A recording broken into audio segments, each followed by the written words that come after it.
நேத்து எங்க பசு மாடு கண்ணு போட்டுச்சு. அந்த பால் எடுத்து இன்னைக்கு சீம்பால் காய்ச்ச போறோம். வாங்க எப்படின்னு பாக்கலாம். அப்படியே மறக்காம ஒரு லைக் போட்டுருங்கப்பா. கறந்து வடி கட்டின பால் 1 லிட்டர் பாலுக்கு 1/2 கிலோ சக்கரை போட்டுக்கலாம். ஏலக்காய், நுணுக்குன சுக்கு, கொஞ்சமா கடல மாவு போட்டுக்கலாம். கடல மாவும் சர்க்கரையும் திட்டு இல்லாம நல்லா கரைச்சிக்கலாம்பா.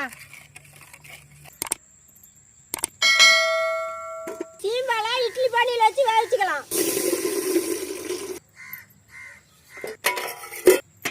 இதுக்கு மேல 1 மணி நேரம் வேகட்டும்பா.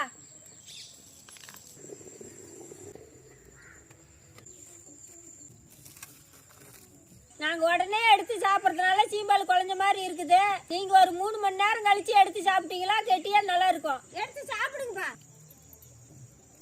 நான் காய்ச்சன சீம்பால் எப்படி இருந்துச்சு? சூப்பரா இருந்துச்சு.